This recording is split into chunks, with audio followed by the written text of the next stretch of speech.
This is Dan Dicks here reporting for Press for Truth, and it's official, guys. Canada and the U.S. have launched into a full-blown trade war. The president is now holding crunch talks with his political enemy, Justin Trudeau. They are currently talking right now, live, as of the making of this video.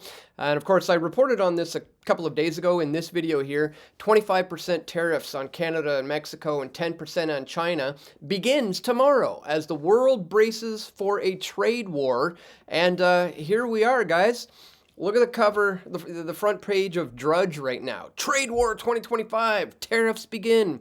Canada retaliates. Mexico pauses. Historic rupture. U.S. national anthem booed.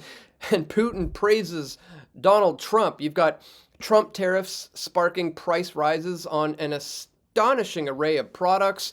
You've got the euro sliding after a report that Trump is considering a 10% EU tariff as well. You've got Ontario, Quebec, and BC among some of the provinces that are pulling U.S. booze from provincial retailers, just saying it's just shit anyways. Canadians swear off of U.S. beer and liquor amidst this burgeoning trade war. You've got Canada's auto industry facing shutdown threat amid this tariff shock, and you've got top Canadian politicians launching retaliation to Trump's tariffs and directly targeting Elon Musk, like specifically Doug Ford here, who says we'll be ripping up the province's contract with Starlink. Ontario won't do business with people hell-bent on destroying our economy. Canada didn't start this fight with the U.S., but you better believe we're ready to win it. I like the response here from Viva Fry, who says, so in order to fight back on Trump's tariffs, instead of securing the border, fighting illegal drugs trade and tightening up foreign student visa abuse, you're going to deprive Ontario residents of internet, in particular those in rural, remote, and underserved areas? There's a word for that, and it rhymes with petarded.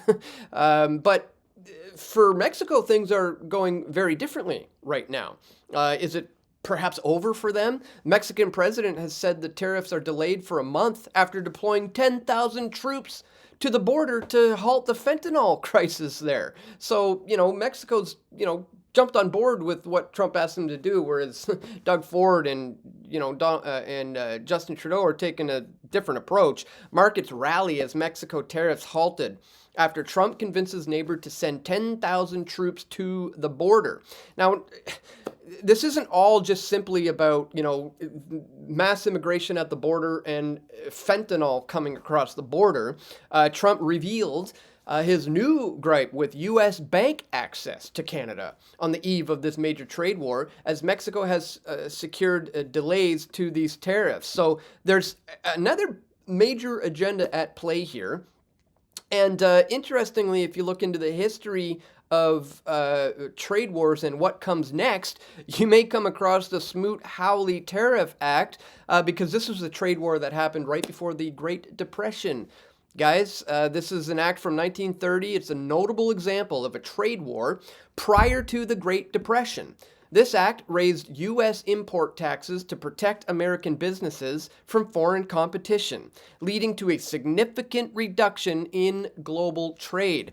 And of course, this is something I've been talking about for a long time. In fact, interestingly enough, back in March of 2018, I put out this video titled Trade Wars Looming. How will Trump's moves play on the global economy, guys? This is like a bizarre 7-year cycle. Here I did an interview with Daniel Amaduri of Future Money Trends, and in it, I say, a trade war is looming. And if so, how is this going to play out on the global economy? With the recent announcement of potential trade tariffs on steel and aluminum at the time, China, Canada, and the EU are threatening to retaliate, and the global economy is waiting with bated breath to see what's coming next. In this video, Dan Dicks of Press for Truth speaks with Daniel Amaduri of Future Money Trends about how all of this might potentially play out, and more importantly, what you can do to be 2 steps ahead. And it's pretty wild, some of the things we talked about in this video, because it's all coming full circle 7 years later. A few years before that, in June of 2016, I put out a video on the North American Union being the next move for the global elite. And in here, we chronologically go through all the incremental moves that are marching us towards all of this. And obviously, I put out a documentary film, about all of this 15 years ago, titled United We Fall, a documentary on the North American Union that is being developed right now between Canada, the US, and Mexico. And boy, oh boy, is it ever all developing quickly. So guys, we're going to talk about all of this and much, much more in this video. But really quickly, before we do, guys, I'd ask that you check me out right here at pressfortruth.ca/donate. If you appreciate my efforts to bring you this info. Here you can do one-time donation with PayPal. You can do Bitcoin or other cryptocurrencies. You can sign up here or here for a monthly reoccurring contribution. You can send an e-transfer to dan@pressfortruth.ca, or you can send stuff to my P.O. box, guys. Links for all of this are located in the description below. Thank you so much to everybody who takes 1 minute today to contribute to my efforts to bring you this information here at Press for Truth. All right, guys, check out this video from 2016, where I was initially talking about the North American Leaders Summit, and then I get into a little bit of the incremental I chronologically get into how this is being incrementally brought about over a period of many decades. Again, this is from 2016. You can track this back as far as the General Agreement on Trade and Tariffs. This, of course, was a multilateral agreement regulating international trade. And when did this take effect?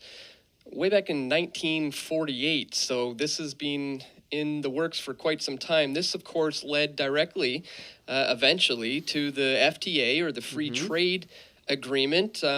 This was launched in the 80s, but by the 90s it eventually morphed into the North American Free Trade Agreement, which I'm sure many of you are familiar with. And of course, it didn't take long for that to switch on over to the SPP, or the Security and Prosperity Partnership, and now, of course, the North American Leaders Summit. But one of the connecting factors to all of these various trade deals that have been set up over the years is the fact that men like John Chrétien and men like Paul Martin and Stephen Harper, who were in power during the signing of all of these various trade agreements, have all been members of the Bilderberg Group. This is directly coming from Bilderberg over the years, all of these men doing all of these trade deals under the orders of Bilderberg. Now, so you had Chrétien signing NAFTA, Bilderberger. You had Paul Martin signing the Security and Prosperity Partnership, Bilderberger. You had Stephen Harper getting involved in the North American Leaders Summit, Bilderberger. And of course, during that time was, Clinton and Bush and Obama.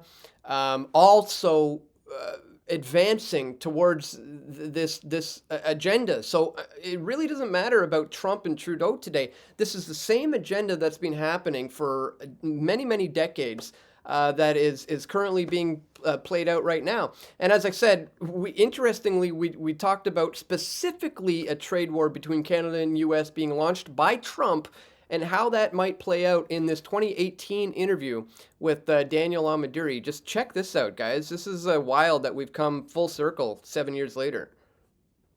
What are your thoughts on this? Are we heading towards a global trade war here, or is Trump just posturing to try to force NAFTA negotiations? I think part of it is definitely negotiations with NAFTA. I think Trump's looking at the bigger picture here. Part of it is a campaign promise. He literally ran on this. There's videos of him back in the late 80s on the Oprah show talking about this. So this is something that he's been the most consistent on.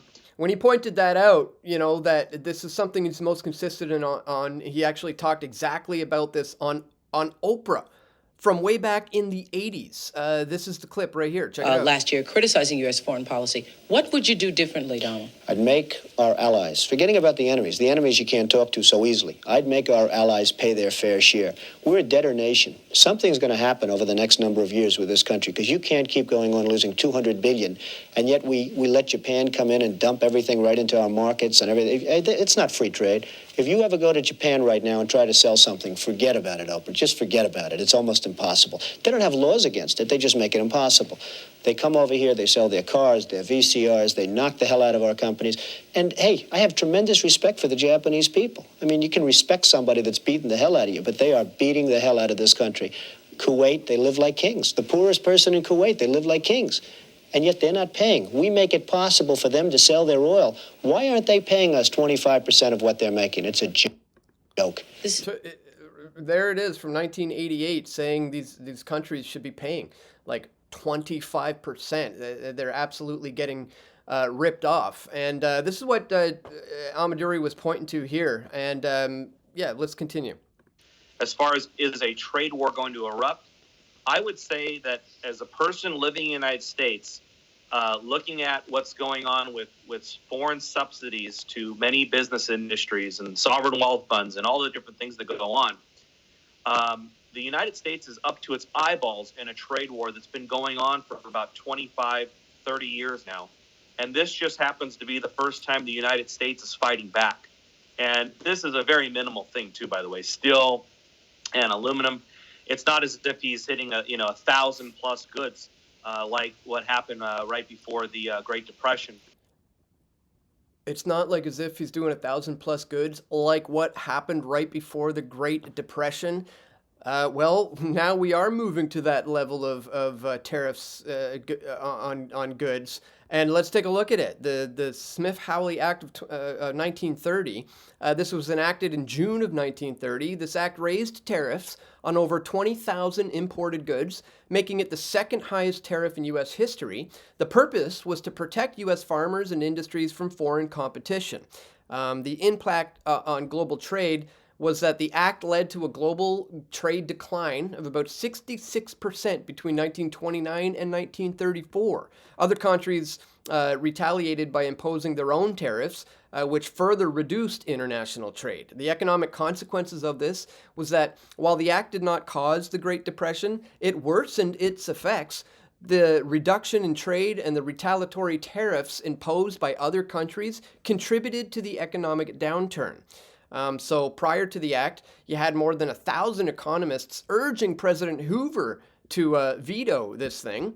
However, the act was passed, and President Franklin D. Roosevelt later then worked to reduce tariffs and to then promote international trade. So, before all this came, we saw this, and again, it begs the question, what are we being prepared for right now? I want to point you back to this video warning that it looks like a dollar crash is incoming and it will be blamed on Trump. Is this what's in the working right now? With these, looming global trade wars? I mean, he's apparently talking about going after the EU as well. So it's not just a North American issue, but certainly this is something I've been, covering and documenting ever since my film United We Fall, guys. If you haven't seen that, now might be a good time to check it out. Be sure to give that a watch. You can check the links for all of this in the description below. But bottom line is, guys, right now, I mean, it's beyond crunch time. If you are at this point where you have not yet at least are making the steps towards moving towards having yourself a self-sustainable garden, not being in debt, not being reliant on the government or the banks or the grocery stores or anything like that, you're falling far behind. History has shown what comes after the entire world launches into a global trade war. Massive depression sets in. So right now it's the time to be, focusing on getting yourself set up for being able to, live outside of the needs of, relying on anyone, not the government, not the banks, and not even the grocery stores, guys, because it's on. As I said, these guys are talking right now. They're pretty much live speaking as of the making of this video. So some things may change. Who knows? By the time this video is uploaded, some things may have changed between Donald Trump and Justin Trudeau, but that remains to be seen. But I just wanted to bring all of this to your attention right now because this is what's happening right now, guys, and it ain't looking good.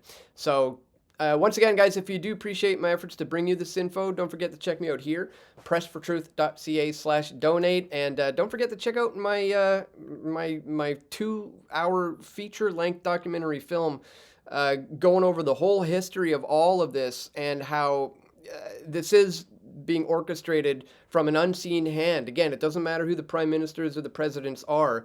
This is a long time coming agenda that now is being ramped up through the efforts of people like Trump and Trudeau. So just wanted to bring all that to your attention, guys. Once again, if you do appreciate my efforts to bring you this info, don't forget to check me out at pressfortruth.ca/donate, and please click the thumbs up button. Be sure to share this video with your friends and family who you think need to see it the most. And stay tuned, guys. We're going to have more video reports coming soon, God willing. This is Dan Dicks reporting for Press for Truth. We all want truth.